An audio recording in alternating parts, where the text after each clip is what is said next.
A luxurious Christmas party turns into pure horror when a pregnant woman is pushed from a fifth-floor balcony by the man who swore to protect her.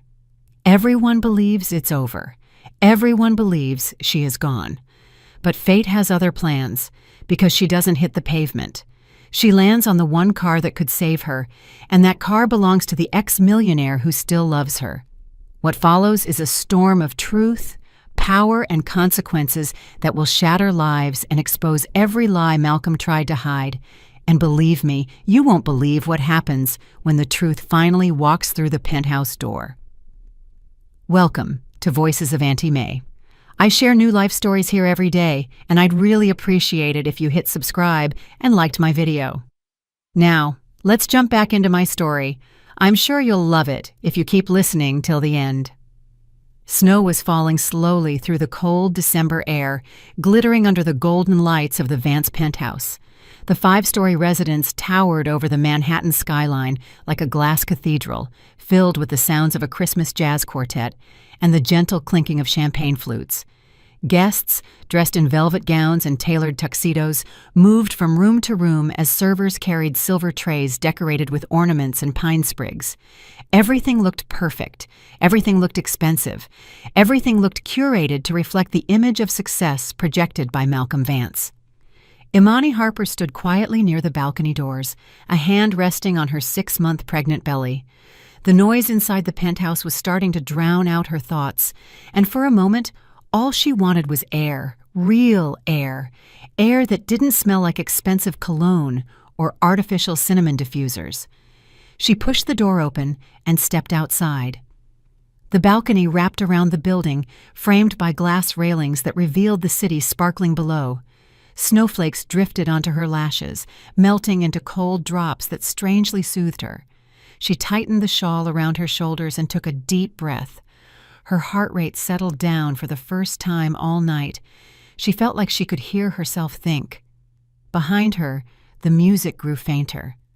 Then, heavy footsteps approached. She recognized the rhythm instantly. Malcolm always walked as if he owned every floor he stepped on. Imani. His voice cut through the cold air. "What are you doing out here? Guests are asking for you." She turned, trying to keep a neutral expression. "I just needed a moment. It's too loud inside." Malcolm stepped out onto the balcony, letting the door close behind him. His cheeks were flushed from alcohol. The veins in his neck stood out. Even beneath his custom-made suit, Imani could see the tension radiating from him. He had been drinking too fast tonight. It was a pattern she had seen many times, but tonight felt different, more unpredictable. "You're embarrassing me," he said in a low voice. "It's Christmas. People expect to see the Vance family united. Not like this, not with your absence." "I'm not hiding," Imani replied, her voice remaining soft, careful. "I just needed air." He laughed under his breath. It wasn't a laugh of amusement. It was a small, sharp laugh that signaled danger. "Air, of course. That's your excuse every time you can't stand being around people." Her stomach clenched. "Malcolm, I'm pregnant. My feet hurt. I'm exhausted. I'm doing the best I can." "You always have an excuse." He moved closer, smelling of aged whiskey. "Do you know how many investors are in that room? Do you know how many reporters? Do you know what they think when they see you running off like this?" "What they think doesn't matter to me," Imani whispered. "It matters to me." His voice rose slightly, then he controlled it. "You have to understand. You are my wife. You're supposed to support my image, not destroy it." Her back brushed against the glass railing. She hadn't even noticed she was backing up. Malcolm now loomed over her, blocking the warm glow of the penthouse behind him. Snow settled on his shoulders, slowly melting into his coat. "Malcolm, you're scaring me," Imani said. He scoffed. "Scaring you? You always exaggerate, Imani.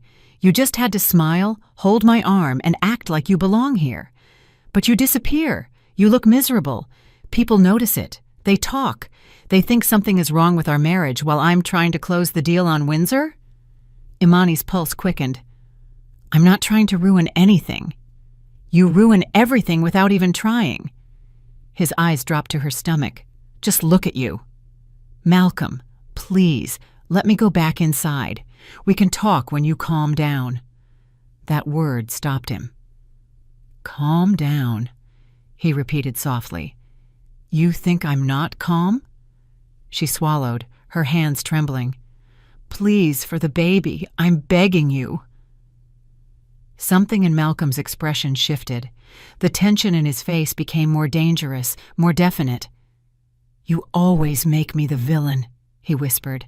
"Maybe you should stop acting like the victim." Before she could answer, Malcolm grabbed her forearm. His fingers dug into her skin.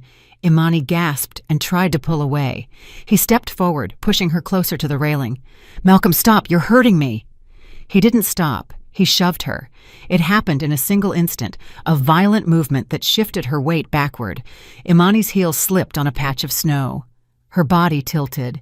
Her arms shot up, searching for something to grasp. For 1 second, the world slowed down. She saw the golden lights of the penthouse. She saw the reflection of the city in the glass. She saw Malcolm's face frozen between rage and realization. Then, gravity took hold. Imani fell into the void from the 5th floor. Her scream tore through the icy night as she descended, with the snow swirling around her like shattered stars. And above, Malcolm stood before the railing, looking down at the disaster he had just caused. Imani's scream had barely faded into the winter air when the music inside the penthouse collapsed into absolute silence. The jazz quartet stopped mid-note. A trumpet remained suspended in the air as if frozen. The guests looked around, confused at first. Then someone near the balcony let out a scream so loud that half the room turned toward her. "Oh my God, she fell!" The words cut through the glittering atmosphere like broken glass. Champagne flutes slipped from fingers. A crystal glass hit the marble floor and shattered into dozens of shining fragments. The sound echoed through the room, triggering a wave of panic. Conversation stopped. The atmosphere shifted from celebration to stunned paralysis in a single instant. The balcony door was still open. A gust of cold air rushed in, bringing snowflakes and the sharp scent of winter. Tanisha Boyd, who was closest to the entrance, clung to her sequined purse. Her painted lips were parted in an expression of feigned shock, but a different kind of flash appeared in her eyes, something darker, something akin to satisfaction. It was hidden so carefully that only a very attentive observer would have noticed. "Someone call 911, a man shouted. His voice cracked as he pushed guests toward the railing. A group of people rushed outside. They stepped onto the accumulated snow on the balcony, their breath turning to vapor. When they looked down, some immediately recoiled and covered their mouths. Others leaned over, trying to comprehend what they were seeing on the icy street below. "She's alive," a woman whispered, trembling. "I heard something. Something hit a car," another replied in a low voice. Phones were raised instinctively, screens lighting up as guests zoomed in on the scene. Some switched to video mode, others activated the flash. Several people typed emergency messages to 911 with trembling hands full of adrenaline. Inside the penthouse, the atmosphere grew heavier. Voices rose in uneasy waves. Some guests cried. Others murmured prayers. A group near the Christmas tree huddled together, staring at the balcony with wide, frightened eyes. In the center of the room, Malcolm re-entered with his jaw clenched. Snow clung to his shoulders. His expression wavered between shock and panic, though he tried to transform it into something colder, more controlled, more calculated. He ran a hand through his hair and inhaled deeply, as if trying to compose himself before anyone noticed the tremor in his fingers. "What happened out there?" a man asked him. Malcolm shook his head abruptly. "She fell. She slipped on the snow." His voice was firm, too firm. He spoke as if he needed to convince himself more than the others. "Imani has been unstable lately," he continued. "You all saw how stressed she was. You know she's been struggling a lot. She must have lost her balance." Several guests exchanged glances. Some didn't believe him. Others were too stunned to think. A few were too afraid to say anything. A few cautiously nodded, desperately clinging to an explanation that made sense of the chaos. Tanisha approached Malcolm and gently placed a hand on his arm. Her tone was soft, dripping with drama. "Malcolm, this is terrible. I'm so sorry. We all saw how emotional she was tonight. Maybe she just needed help. Maybe she needed rest." Her performance convinced several guests. They watched the elegant woman console the powerful host, and for a moment, the attention shifted from the tragedy to the spectacle of Tanisha's compassion. Cameras turned toward them. Flashes flickered. Some guests started murmuring again, this time about the closeness between the two. Malcolm slightly withdrew his arm, not wanting to appear too close to her in front of everyone. His eyes moved toward the balcony. "Everyone needs to stay inside," he ordered. "Don't go near the railing. The police will be here soon." His words only intensified the unease. People gathered in small groups, whispering and reviewing what they had seen. A young woman remained near the balcony door, her hands trembling as she held her phone. Her face was pale. She had been very close when Imani fell and couldn't shake the image of Imani's body leaning backward into the snowy darkness. "I saw her reach out," she whispered to her friend. It looked like she was trying to stop herself. Her friend replied in a shaky voice, "Maybe she slipped. Maybe the snow made her fall. We have to wait for the police." "Maybe," the first woman said, but her eyes remained fixed on Malcolm with suspicion. On the balcony, some guests were still looking down at the street. Their expressions turned from horror to confusion. Something didn't fit. Something about the way Imani had landed. Something about the large, dark spot beneath her. "She looks like she hit a car," someone murmured. "I think she crumpled the hood." "Whose car is that?" "I don't know, but thank goodness it was there." Another person zoomed in with trembling fingers.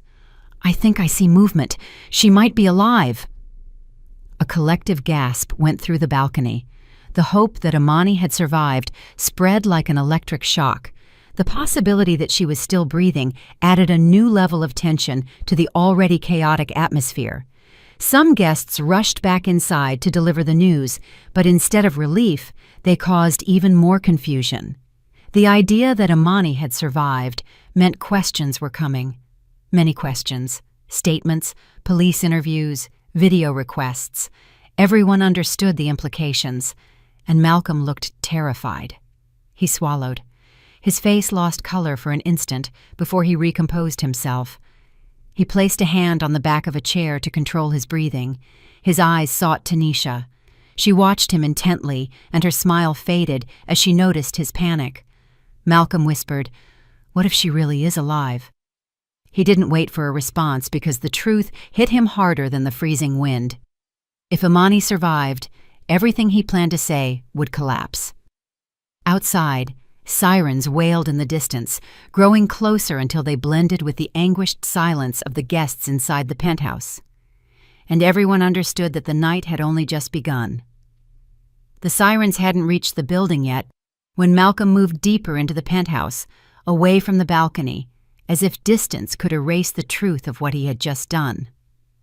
The room was still reeling from shock. Guests whispered in small groups, their faces pale beneath the warm glow of the Christmas lights. Even the jazz musicians remained motionless beside their instruments, unsure whether to stay or flee. Malcolm ran a hand across his face, smoothing his expression into something calmer, something rehearsed, something that could pass for sadness if viewed from afar. He had worn a mask for most of his life. Tonight was just another moment to use it. "Please, everyone," he said, raising his voice so the nearest guests could hear. "Don't panic. It was an accident. Imani has been under a lot of pressure lately, and she was overwhelmed." A few people looked at him with wide eyes. Some nodded automatically, more out of fear than conviction. Others whispered among themselves, trying to reconcile what they had seen with the explanation he offered. A woman in a red satin dress approached cautiously. "Malcolm, she didn't look overwhelmed," the woman said. "She looked terrified." Malcolm forced a sympathetic smile. "It's Christmas. She was emotional. The baby, the pressure. You know how these things can be. hormones, and exhaustion. The woman's brow furrowed, but she said nothing else. She stepped back, doubt visible in her eyes. Malcolm exhaled slowly. One person less, many more to convince. He headed toward a group of older investors near the Christmas tree. Their glasses trembled as they tried to process the chaos. The twinkling lights reflected in their glasses, creating a surreal glow over their worried faces. "I'm deeply sorry you had to witness this," Malcolm said in a low, sincere voice. "Imani hasn't been well for months. Stress, anxiety. She's had difficulties throughout the pregnancy." One of the investors frowned. "Difficulties of what kind?" Malcolm hesitated for just a second, enough for his lie to sound real. "Emotional changes, fainting spells. She even told me she felt like she might fall earlier tonight. I should have kept a closer eye on her." The investors exchanged glances. None of them fully believed him, but none dared to challenge him. He was still the host, the man who signed their contracts, the millionaire who ran projects they depended on. Tanisha appeared by his side and rested a light hand on his arm. The gesture was small, but her presence sent ripples through the room. People always noticed her. "Malcolm," she whispered softly, loud enough for those nearby to hear. "I know this is devastating for you. You tried so hard tonight. You really did." Her voice trembled with a perfectly calculated tone of compassion. Her eyes shimmered as if they were about to fill with tears. It was an act, but a very convincing one. Some guests nodded sympathetically, believing they were watching a couple united in tragedy when they were actually observing two accomplices. Malcolm tensed. He didn't want to appear too close to Tanisha right now, but he knew her performance helped reinforce the story he needed to sell. "We must wait for the police," he told her in a low voice, "and remain calm." "Of course," she replied with a slight nod. "Whatever you need." On the other side of the room, the young woman who had been near the balcony wiped tears from her eyes. Her friend held her by the shoulders. "I swear, she reached out," the young woman said, her voice trembling. "She didn't jump. She didn't slip. She reached out like she was trying to stop herself." Her friend looked around nervously. "Don't say that too loud. Malcolm is listening." "I don't care if he hears me," the young woman whispered fiercely. "Something was wrong. I saw her face just before she fell." Malcolm heard her. Despite the distance, her words pierced him like a shot. Panic tightened his jaw. He needed to regain control. He needed to shape the narrative before more questions arose. He approached them with a composed expression. "Are you two okay?" he asked gently. The young woman stiffened. "I saw her reach out." Malcolm nodded, as if comforting a distressed child. "Of course she reached out. Anyone would if they slipped. Imani got too close to the railing. The snow on the balcony made it dangerous. I asked her to come inside. She didn't listen." "That's not what it looked like," the young woman responded. Her voice trembled, but her eyes remained steady. Malcolm leaned in a little closer. "You're shocked. We all are. No one is thinking clearly right now." He placed a hand on her shoulder, a gesture meant to be reassuring, but firm enough to remind her of his power. The young woman held her breath. Her friend gently pulled her back. Malcolm straightened up and quickly turned, signaling to his head of security with a slight nod. "Check the cameras," he ordered in a low voice. "Delete everything from the balcony and the hallway." Now the guard hesitated. "Sir, the police might want—" "Do it," Malcolm growled. "Before they arrive, we can't let this turn into a scandal." The guard reluctantly nodded and hurried toward the security office. Near the fireplace, guests murmured uneasily. "He wants to delete the cameras? We should say something. Are you crazy? He could ruin any of us." Fear spread through the room like smoke. Everyone understood what Malcolm was trying to do, but no one dared to oppose him. Not yet. Tanisha watched him from across the room. For the first time that night, her eyes showed worry. Not for Imani, nor for the baby, but for herself. She could see the desperation in Malcolm's movements, the intensity, the cracks in his control. "Malcolm," she said, approaching him again. "People are starting to question your story. Maybe we should think this through better." He glared at her. "Let me handle it." She pressed her lips together before replying calmly, "I'm just saying, if she survived—" "Don't say that," Malcolm spat. "She is not alive." But his certainty vanished for a moment, replaced by pure terror. The sirens blared louder. Red and blue lights flickered against the glass walls. The penthouse became a stage, and everyone in it waited for the curtain to rise. Malcolm inhaled deeply and put his mask back on. He had rewritten the story. Now he needed everyone to believe it. But outside on the street, the truth was already taking shape, and it was much stronger than the lies he was trying to construct within his glittering, sinking world. Tanisha had always loved attention. She lived for the way eyes followed her when she entered a room, for the whispers that swirled around her, for the envy that bloomed like dark flowers in the expressions of other women. Tonight, despite the chaos, she felt that familiar thrill return. The tragedy had shaken the penthouse, but it had also created an opportunity for her, a space where she could step forward as the woman beside Malcolm, the woman he trusted in a time of crisis, the woman who would soon replace Imani completely. She smoothed her silver dress and breathed slowly, preparing her posture like an actress about to walk on stage. Snowflakes drifted in through the open balcony door, cooling the air and giving the room a slight shimmer. Guests clustered together with concern. No one noticed Tanisha at first. She planned to change that. Her heels resonated on the marble as she advanced toward the center of the room. A few people looked up. She offered a small, sympathetic smile, a smile that suggested she was suffering too, a smile that hinted she was part of an intimate pain that only Malcolm understood. Her performance was delicate, controlled. She walked the thin line between sorrow and discreet superiority. "Is everyone all right?" Tanisha asked in a soft voice. "It's been a terrible night. Malcolm is heartbroken." One of the men cleared his throat. "This is all very shocking." "Yes," she replied, letting her voice tremble slightly. "Imani wasn't well. Malcolm tried so hard to help her. He always put her needs first." The men exchanged glances. Her words planted seeds, small seeds of a narrative, seeds that Malcolm desperately needed to grow in the guests' minds. Tanisha tucked a strand of hair behind her ear. "He feels responsible, even though it wasn't his fault. I keep telling him he couldn't have foreseen something like this." She paused briefly for the idea to sink in. Then she smiled politely and added, "He's not alone." Several eyebrows rose. Whispers began.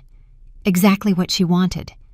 She then opened her purse and pulled out her phone. She tilted it slightly so the screen caught the light.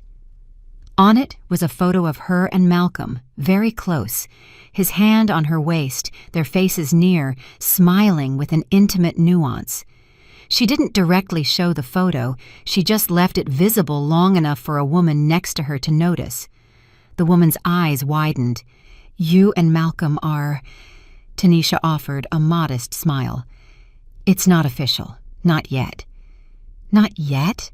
the woman repeated, surprised. "There were plans," Tanisha whispered. "Malcolm wanted to wait for the right moment. Imani had been having problems with her mental health. He didn't want to overwhelm her." The lie tasted sweet. On the other side of the room, Malcolm was arguing with the head of security, but Tanisha wasn't worried. She believed she was helping him. She believed her presence and her story were strengthening him in front of everyone. She believed she was the steady hand he needed. She continued to move through the room. Every conversation she touched was tinged with the same insinuation. She and Malcolm were the stable ones. Imani was the problem. Tonight was the tragic culmination of Imani's emotional instability. A middle-aged couple approached cautiously. "Tanisha," the woman asked, "is it true that you and Malcolm have been together for a while?" "People are whispering." Tanisha looked down with a soft sigh.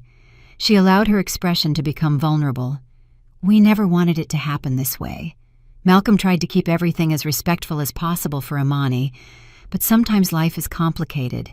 You think you'll never find true love again, and then suddenly—" The woman touched her arm. "So, you love him?" Tanisha nodded slowly. "I do." The room absorbed those words. Confusion mingled with curiosity. Sympathy mingled with unease. Some looked moved, others scandalized, but everyone was listening, and that was enough for her. Later, she walked back toward the balcony door. The cold wind brushed against her bare shoulders. Snowflakes glittered in the light, making the scene seem almost magical, as if tragedy and glamour were trying to coexist. A young couple near the railing overheard Tanisha speaking softly to another woman. "The truth," she said, lowering her voice even further, "is that Malcolm told me he planned to file for separation after Christmas. He wanted to give Imani a gentle transition. She wasn't in a good place, and he didn't want to pressure her while she was pregnant." The young guests exchanged incredulous looks. "And the ring he gave me," Tanisha added softly. "He told me not to wear it until after the holidays." She touched her finger as if an engagement ring rested there. More whispers. More murmurs. Eyes followed her every move. But beneath the surface of her radiant confidence, a thread of fear ran down her spine. The police were close. Imani might survive. The truth could rise faster than the lie she was carefully weaving. For now, however, she still commanded the room. She had molded the story into something she could control. She had presented herself as Malcolm's future, his support, his stable companion in the middle of a crisis. But she didn't yet understand that everything she had just said would soon return to destroy her. The truth was climbing the building stairs. The truth was alive. The truth was coming for her, and the truth would not be kind. The sound of the siren grew louder, echoing against the tall buildings outside. Blue and red lights flickered through the penthouse's glass walls, staining the marble floors and the anxious clusters of guests. A cold wave of dread swept through the room as everyone understood that the night had crossed a line that could never be erased. A woman had fallen 5 stories, a pregnant woman, and the police were minutes away from arrival. Malcolm felt the weight of every second pressing against him. His heart pounded hard in his chest. His palms were cold with sweat. He needed control. He needed silence. He needed the story to make sense before anyone else shaped it. First, he moved to the center of the room and clapped once, forcefully. The sound cut the air like a warning shot. "Listen to me," he said, with a voice that was low but commanding. "Everyone needs to remain calm and stay inside. The police will have questions, and we need to be on the same page." Some guests frowned. Others remained motionless. "On the same page about what?" a man asked. Malcolm offered a strained smile. "About the truth." Imani slipped. There was snow on the balcony. "You all saw how overwhelmed she was tonight." A murmur went through the room. Some nodded cautiously, grasping for a simple explanation. Others hesitated. A few exchanged looks loaded with suspicion. Malcolm's eyes sharpened at those expressions. He approached the man who had questioned him. "If you spread a story that contradicts the truth, I will hold you accountable for slander. Understood?" The man swallowed.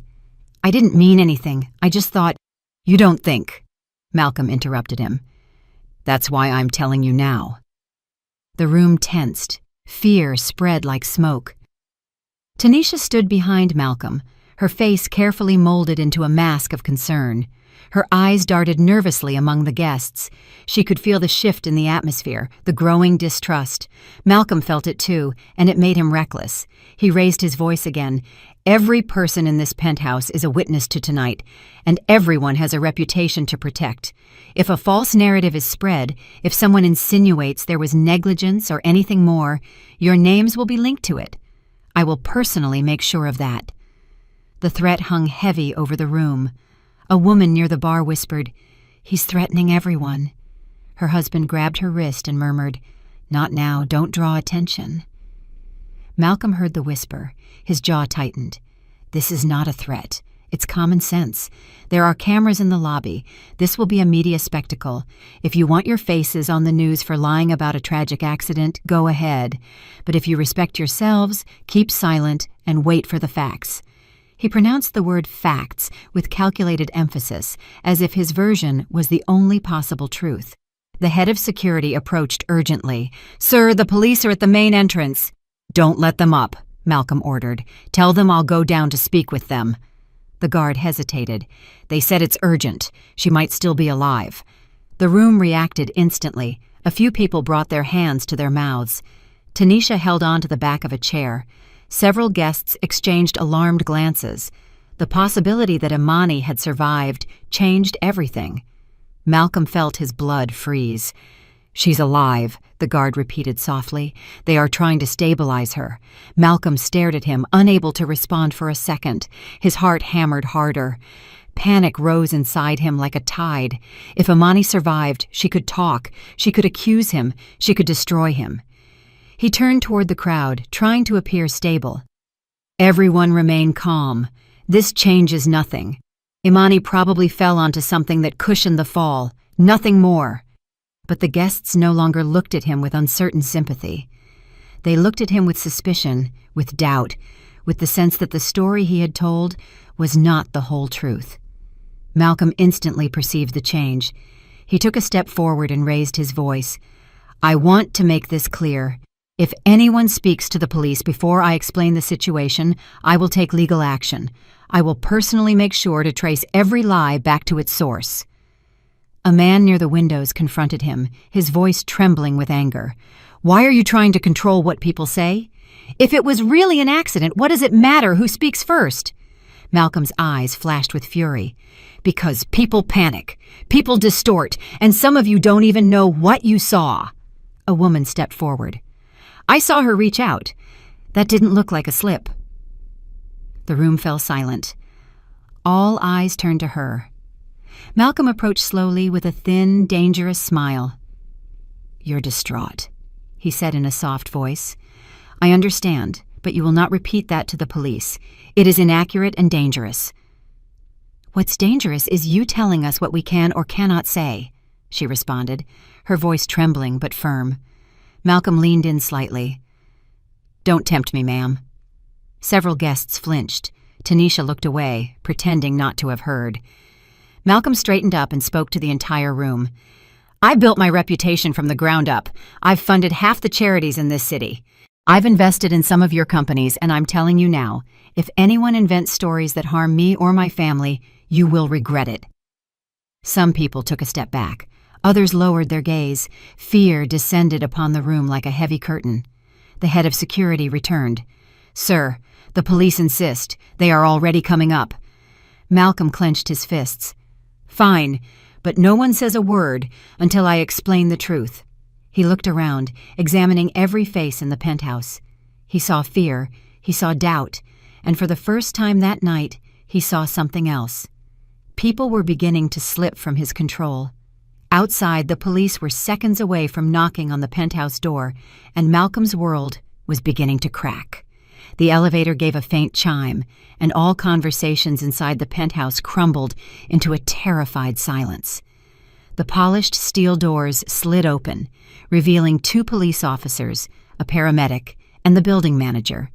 Red and blue lights from the street flickered against the walls, bathing the room in an uneasy glow. The festive decorations, the glittering tree, the champagne fountains, all of it now looked grotesque.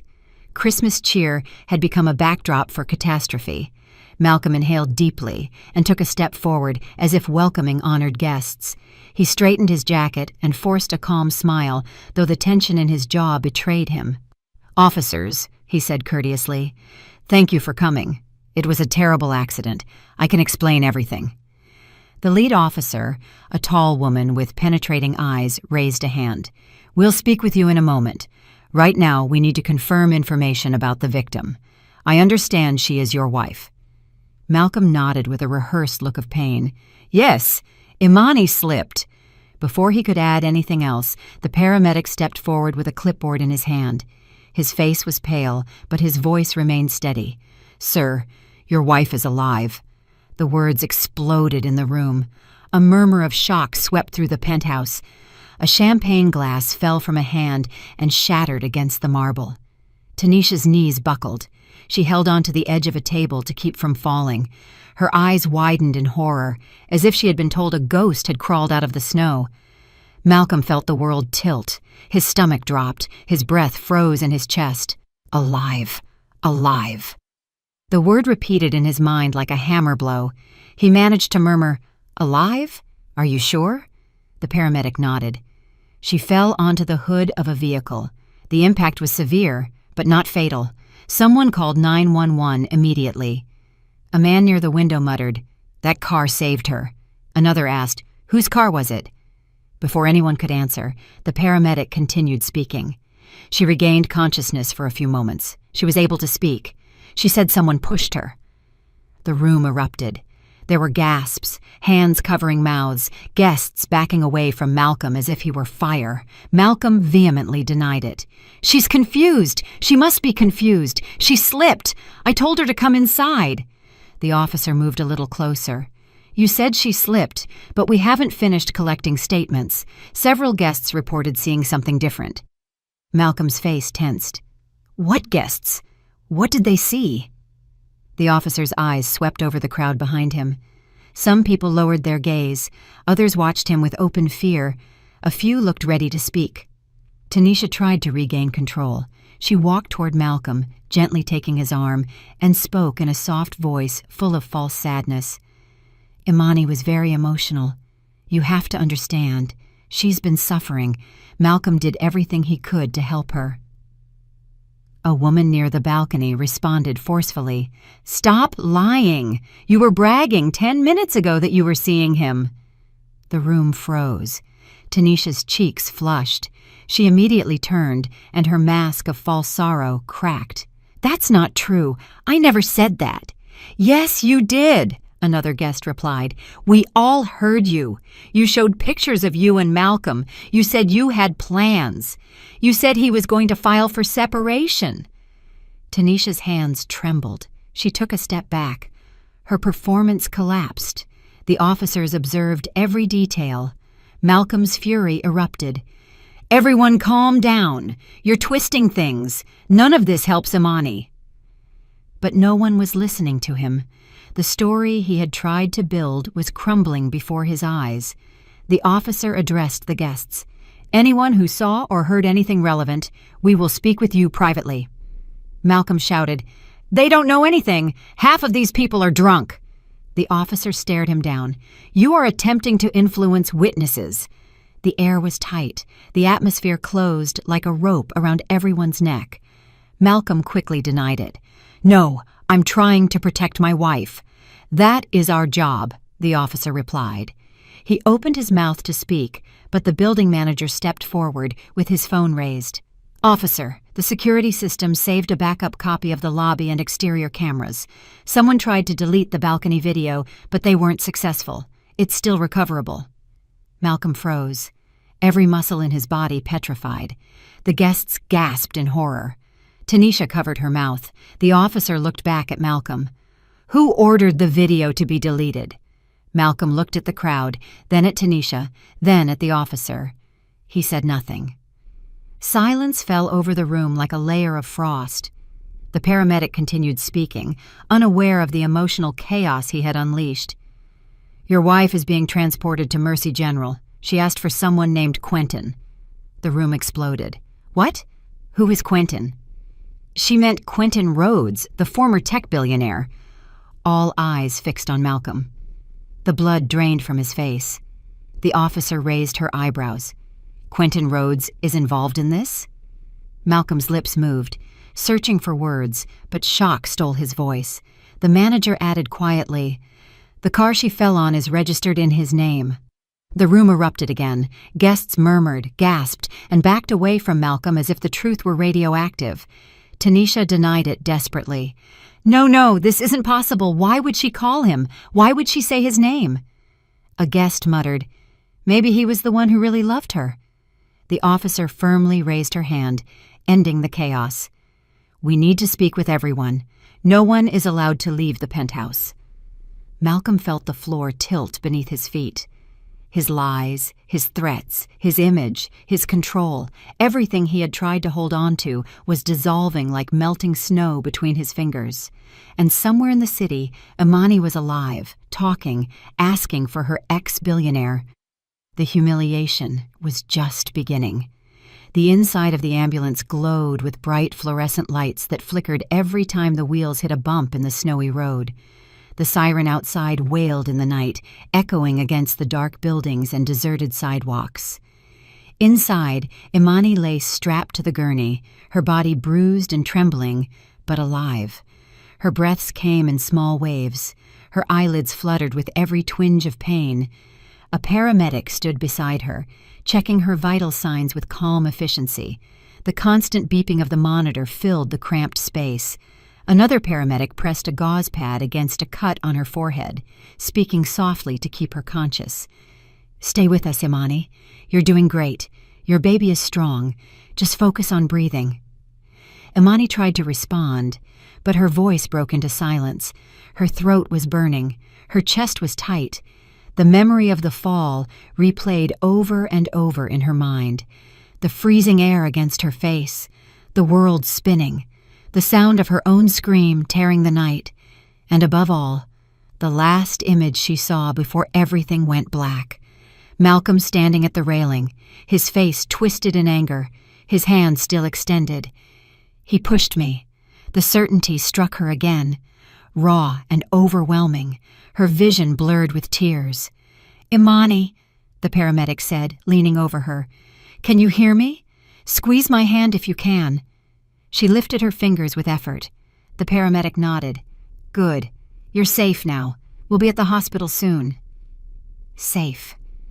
The word felt alien, fragile, hard to believe. She swallowed painfully, forcing her voice out. "My baby. Is my baby all right?" The paramedic smiled reassuringly. "The heartbeat is strong. We are monitoring everything. Just keep breathing." Imani exhaled, trembling. Relief enveloped her gently, like a candle fighting an air current. She closed her eyes for a moment, letting the sound of her baby's heart anchor her. It was the only stable thing in her shattered world. Suddenly, the ambulance door burst open and a gust of icy wind rushed in. Heavy boots climbed the ramp. Imani's eyes snapped open to see a familiar figure leaning over her. Quentin Rhodes wore a dark overcoat with snow accumulated on his shoulders. His breath was visible in the cold air. His eyes were filled with panic, with fear, and with something deeper, something protective, something that had never entirely left her, no matter how many years had passed. "Imani," he said, his voice heavy with emotion. "I'm here." Imani's lips parted, her eyes filled again. "Quentin." He stepped in fully and knelt beside her, taking her trembling hand in his. His touch was warm and firm, a total contrast to the frozen terror that still engulfed her. "What happened?" he asked, his voice shaking. "Who did this to you?" Imani swallowed. Her throat hurt. Her words came out weak but clear. "Malcolm pushed me." Quentin froze. His jaw clenched, a storm ignited behind his eyes. He closed his hand around hers, gently so as not to hurt her, but firmly enough to promise he wouldn't let go. "You're safe now," he said in a low voice. "I won't let him near you again." The ambulance took a sharp turn. Quentin braced himself with one hand against the wall, while keeping the other intertwined with hers. His presence filled the space, strong and constant. Imani felt something she hadn't felt in months, something she thought was lost. Hope. Tears slid down her temples as she whispered, "He wanted us gone. He wanted us both gone." Quentin leaned closer. "He won't get away with it, I promise you." His voice held no rage this time. It held certainty, determination, a promise born of something deeper than anger. The paramedic looked at Quentin without saying anything. He recognized the intensity in his expression. He had seen it in people determined not to let a loved one slip away. Quentin gently brushed a lock of hair from Imani's face. "You're strong. You survived a fall. No one survives. You and the baby are fighters." Imani let out a shaky sob. "I thought I was going to die." "I know," he whispered. "But you're alive, and now everything changes." The ambulance hit another bump. Imani groaned in pain. Quentin squeezed her hand gently. "I won't leave you. I'll be with you until the end." Minutes later, the ambulance slowed as it reached the emergency entrance of Mercy General Hospital. Floodlights illuminated the snowy pavement. Nurses rushed out with a gurney. The back doors opened again, letting in another gust of icy air. The paramedics guided the gurney out. Quentin followed closely, refusing to be separated. "She's conscious," one of the paramedics announced. "Severe bruising, possible rib injury, possible concussion. Pregnancy stable for now." Imani blinked at the bright hospital lights. Everything was blurry.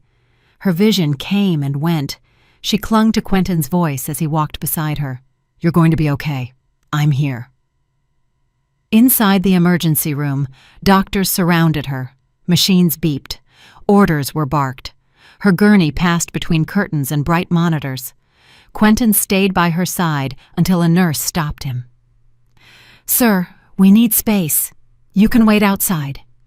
He nodded reluctantly, letting go of her hand only when absolutely necessary. "Imani, I'm right outside. I'm not leaving." When the curtain closed, Imani felt her strength fading, but she also felt something else stirring inside her, something fierce, something born of survival. She had fallen from the 5th floor. She had hit a car. She had survived. Her baby had survived. The nightmare Malcolm started had failed to destroy her. For the first time in a long time, Imani felt a spark of resistance, a spark of fight. She whispered with trembling lips, "I'm not afraid anymore." Outside the curtain, Quentin stood firm like a guardian, his eyes burning with determination. Malcolm had tried to end Imani's life, but now Imani had someone powerful on her side, and she had her voice back. The penthouse had never felt so suffocating. The warm glow of the crystal chandeliers no longer evoked a festive atmosphere. Now it cast long, distorted shadows on the marble floor, stretching over anxious faces and trembling hands. Guests remained motionless in small groups, whispering fragments of fear they dared not speak aloud. The police had cordoned off the balcony and were preparing to interview witnesses. The building manager continued speaking quietly with the officers, gesturing toward the security room. And then the elevator chimed again. All heads turned. The doors slid open slowly, almost theatrically, as a tall figure stepped forward. The temperature seemed to drop several degrees. Conversations stopped mid-sentence. Breaths caught in throats. Quentin Rhodes walked into the penthouse. He wore a snow-dusted dark overcoat, his face hardened into a cold mask that revealed nothing except a deep, contained fury. His presence changed the balance of the room. People instinctively straightened up. Some moved aside. Others whispered his name in disbelief. "That's Quentin Rhodes, the billionaire. What is he doing here?" Malcolm, who was arguing with some people near the staircase, turned sharply upon hearing his name repeated throughout the room. When he saw Quentin, his eyes widened before he forced them to narrow in an attempt to maintain composure. "What are you doing here?" Malcolm demanded, trying to sound calm. Quentin completely ignored him. He walked straight toward the officers who had arrived minutes earlier. His steps were firm and deliberate. His dark eyes were full of determination. "I'm looking for information about Imani Harper," Quentin told the lead officer. "They're taking her to Mercy General. I need to know her condition." The officer watched him intently. "And what is your relationship with the victim?" Quentin's answer was immediate and resounding. "She asked for me." The room filled with whispers again. Malcolm's face lost color. "She's confused," Malcolm said loudly, stepping forward desperately. "She doesn't know what she's saying. He's her ex. Her past has nothing to do with this." Quentin slowly turned his head, fixing his gaze on Malcolm for the first time. His expression was cold, devoid of any emotion except control. "You pushed her," Quentin said in a low voice. A wave of reaction swept through the room. Malcolm's mouth fell open in shock. "That is a lie!" Quentin didn't blink. "She woke up in the ambulance. She told the paramedics her husband pushed her from the balcony. The words fell like stones into a calm pond, sending ripples of impact in all directions. Several guests gasped. Tanisha brought a hand to her throat. An older man stumbled backward against a table. Malcolm pointed a trembling finger at Quentin. "You're trying to manipulate the officers. You have no right to be here." "He has every right," the building manager intervened nervously. "The car she fell on belongs to him." More whispers. She fell on his car? That car saved her life. Malcolm turned on the manager. "Why are you telling him that? You had no right." Before he could start another argument, the officer raised a hand and silence returned. "Mr. Rhodes, we will confirm the victim's statement with the paramedics, but we need to know why you came here instead of going straight to the hospital." Quentin looked back at her. "Because the man who pushed her is in this room, pretending to mourn her." Malcolm let out a bitter laugh. "Are you crazy? You're just seeking attention. You always sought it. That's why she left you." Quentin took a step forward, completely unfazed. He was taller than Malcolm, calmer, and at that moment, much more dangerous. "She didn't leave me. Her father forced her to marry you after striking a deal with you. I respected her decision. I gave her freedom, but you took it away." The guests gasped again. Someone covered their mouth. Malcolm's composure broke. "That's ridiculous! Ask Tanisha! She knows the truth! She knows Amani was unstable!" Tanisha's eyes widened. "Why are you involving me in this? I never said she was unstable." "Yes, you did," a guest replied. "We all heard you." An officer turned toward Tanisha. "Ma'am, we'll speak with you in a moment." Tanisha backed away, shaking her head. "I didn't mean it like that. I was just repeating what Malcolm told me." Another crack, another fracture in Malcolm's false story. The officer stepped forward. "Mr. Vance, we were informed that someone attempted to delete the security recordings from the balcony and hallway. Is this true?" Malcolm's throat moved. "I wanted to protect Imani. This will ruin her reputation." The officer's eyes hardened. "Destroying evidence is a serious crime." "I did not order anything to be deleted," Malcolm lied immediately. The manager cleared his throat. "Yes, you did. You told your head of security to delete everything." The penthouse held its breath. Quentin took a slow step toward Malcolm. "You pushed her. You tried to delete the evidence. And now you want to blame the woman you nearly killed." Malcolm stumbled backward. His heel hit the leg of a chair. He staggered slightly before straightening up again. Panic flashed across his face. "Slipped," he repeated weakly. "There was snow. She slipped." The officer addressed the guests again. "If anyone witnessed the fall or heard anything relevant, we will speak with you one by one." Voices erupted. "I saw her reach out. She looked terrified. I saw Malcolm grab her arm. She told him to come inside, and then he shoved her." Malcolm watched the scene in horror as his story crumbled. His confidence, his threats, his web of lies. Everything was falling apart as witnesses found the courage to speak. Quentin took one last step toward him and lowered his voice so only Malcolm could hear. "Your control ends tonight." Malcolm's breathing stopped. His eyes swept the room, searching for allies who no longer existed. The officer approached. "Mr. Vance, you will have to come with us for questioning. You have the right to remain silent." Guests made way as Quentin watched Malcolm being escorted away, pale and trembling. In that moment, the balance of power shifted. Quentin had arrived, the truth had arrived, and the world Malcolm had built on lies was beginning to crumble, piece by piece, thanks to a woman who survived. The police escorted Malcolm toward the elevator while the entire penthouse watched in stunned silence. His confident stride was gone. His shoulders were slumped, his breathing was fast and irregular, and his hands trembled despite his attempts to hide it. The red and blue lights from the street illuminated his face, painting it with frantic colors that revealed the truth he had tried to bury since the moment Imani fell. He looked back once, hoping to see an ally among the crowd, but he only saw eyes filled with suspicion, disappointment, and fear. People he previously considered partners and admirers now turned away from him, avoiding his gaze. Someone whispered, "I always knew there was something off about him." Another muttered, "He's finished." The words hung in the air like smoke.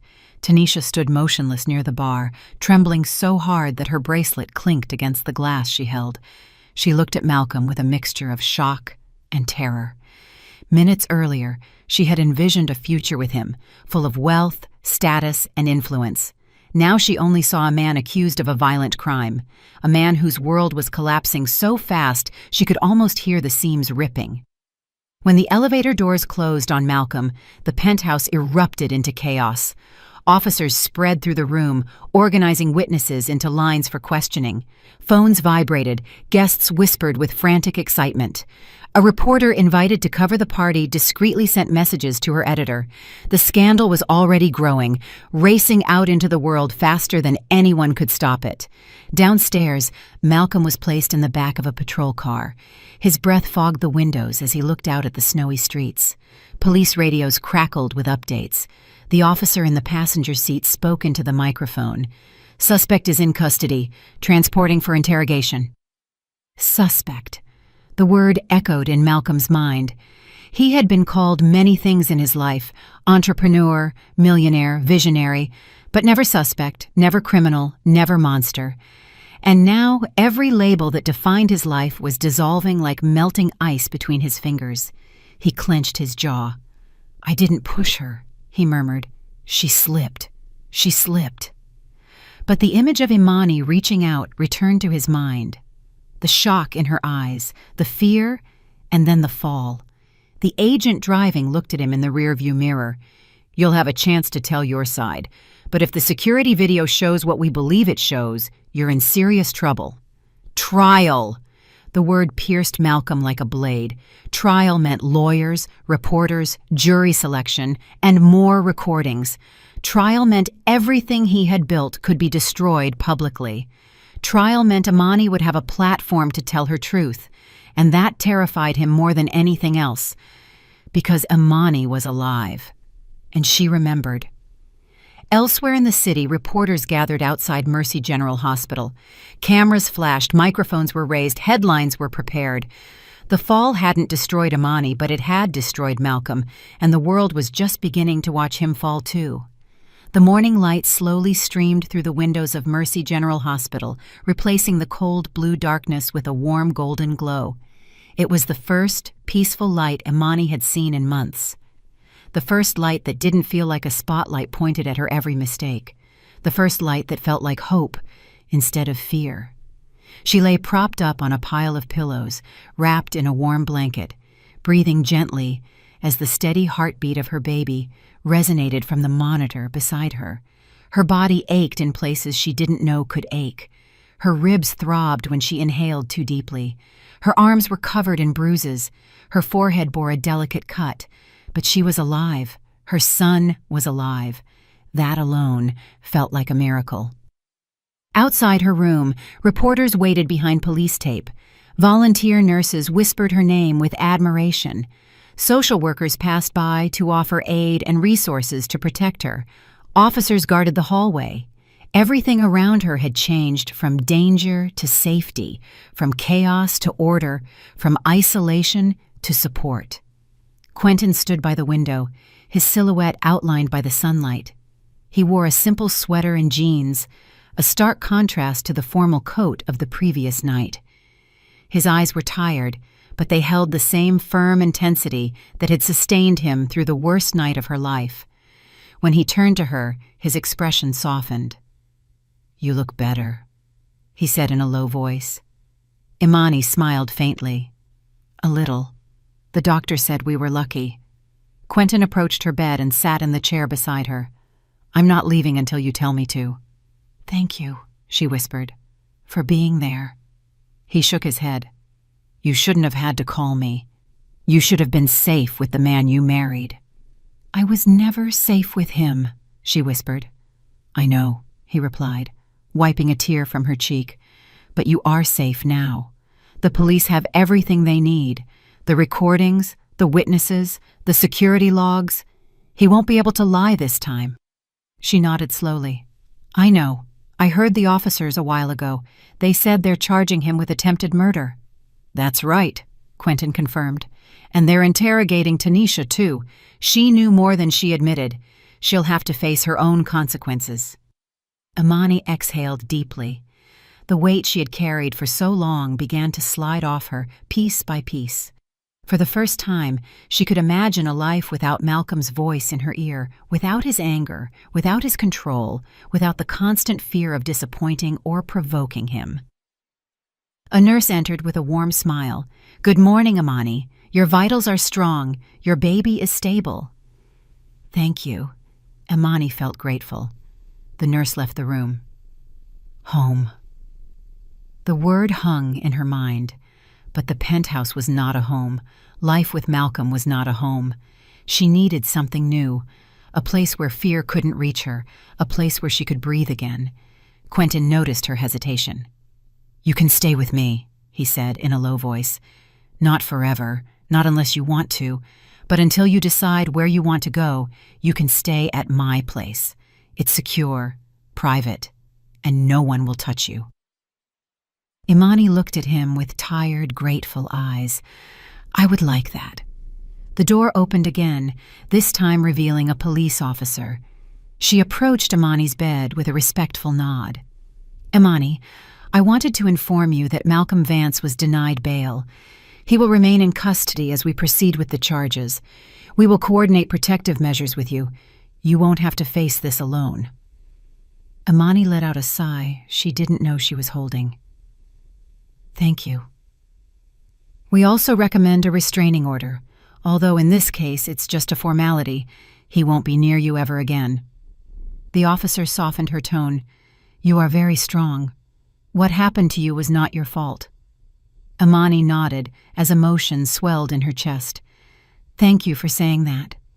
The officer left and closed the door. Imani brought a hand to her belly, feeling the movement of her baby. "I want a quiet life for this baby," she whispered. "A life without fear, without chaos, without Malcolm." Quentin smiled softly. "You'll have it, I promise."